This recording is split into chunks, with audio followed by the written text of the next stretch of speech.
Yes, it's raising day, my favorite part of this project. So we brought all the materials down here, and the way I like to do this is I like to lay the first bent down. I like to put it all together, strap it real tight, get everything positioned how it should be, and then I go through and mark the holes with the drill. After that's done, we pull it all apart, which is where it is right now, and I go back through and I drill the holes, again, a little bit offset so that when I put the pegs through, it'll tighten everything up. So next up, I'm just going to put this all back together, get it strapped again, and then we get to drive some of the first pegs through. So, very exciting.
A strap on the top and then a strap down on the bottom will help pull everything real tight together.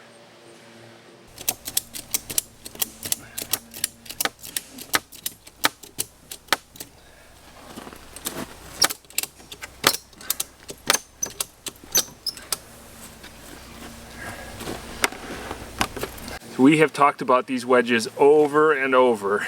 I don't know why, I think they're pretty cool. So this is the spot at which we take a wedge and we drive it in here, and that's going to push this tight. This isn't my best joint, but you'll get the idea.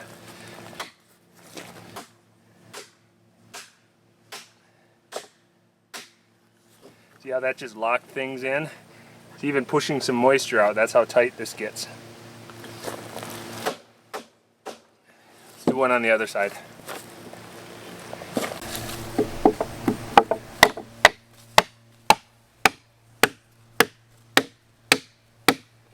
So that slid this down to the shoulder, and look at what it did. It loosened these straps way up. So we're going to tighten that down to pull it in just a little bit further.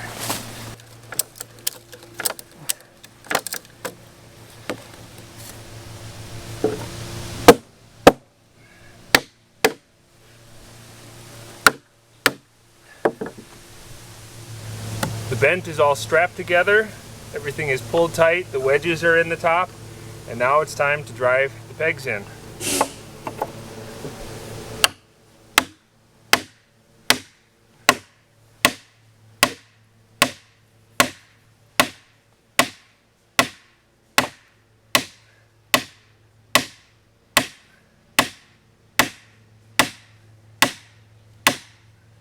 Number one. Woohoo!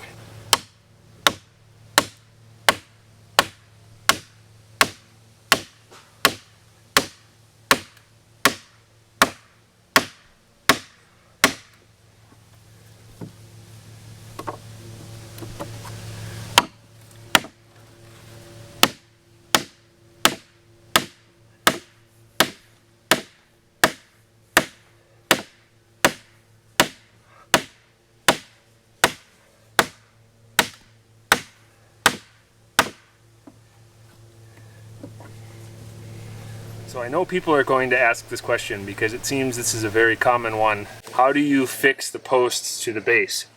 Well, in this case, we have a little stub tenon on the bottom of the post. It's only about 1.5 inches thick, 1.5 inches wide by 3 inches.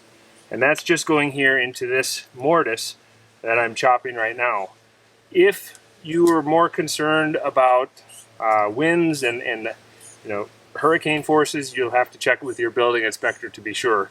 But in this case, the weight of the building holds it down into these stub tenons or mortises, and then the sheathing that we put on the side is going to affix it even further. But one other tradition that's kind of cool with timber framing is to take a coin, and that coin should be the year that the building is finished, and drop it in to one of these mortises.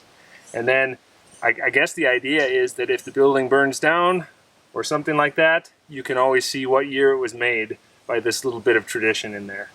So we got one more of these to chop, and then a couple for the door frames, and we'll start working on the second bent. Here's our 2021 penny. I'm gonna put it right under this doorpost. In it goes.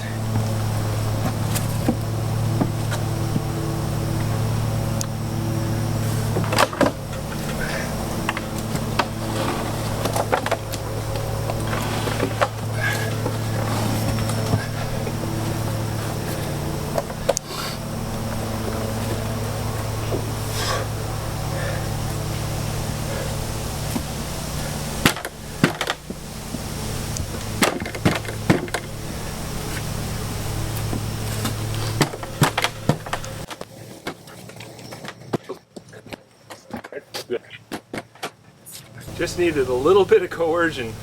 The posts were a bit twisted, but once I got that worked out, then it dropped in.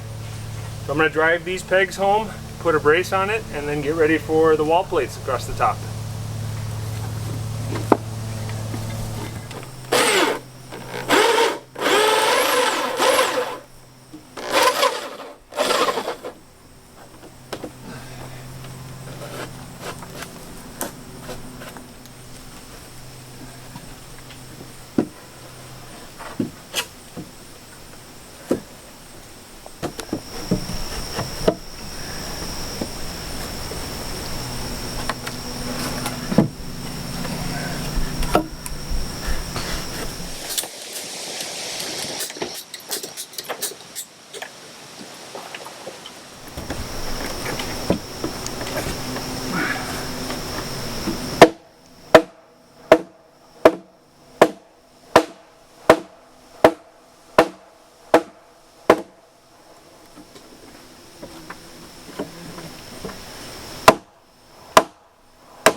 Helps to make funny faces.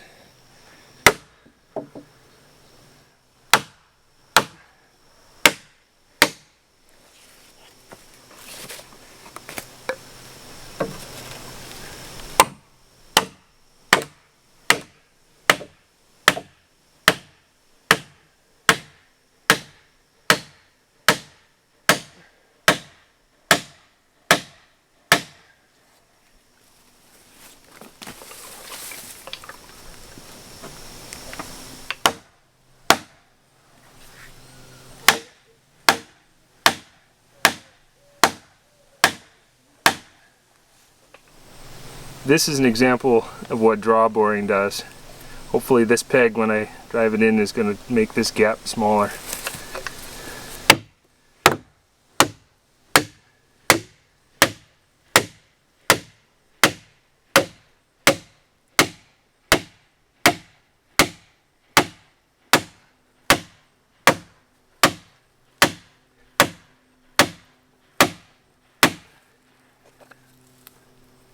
Doesn't get any tighter than that.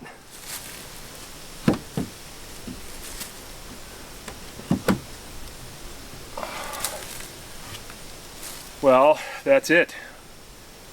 As I put this up, I can see that the rafters need some tuning. Looks like the wall plates are a little bit closer than I was expecting them to be, so I have to shorten a little bit of this section right here, which will allow the rafters to sit down in. But I am just about out of daylight, and I am just about out of strength. So I think that's going to be all for today. Next up, when we get back, hopefully we'll work on tuning the rest of the rafters, putting the pegs in, and then maybe start on either the wall boards or the roof sheathing. So hope this has been helpful. See ya.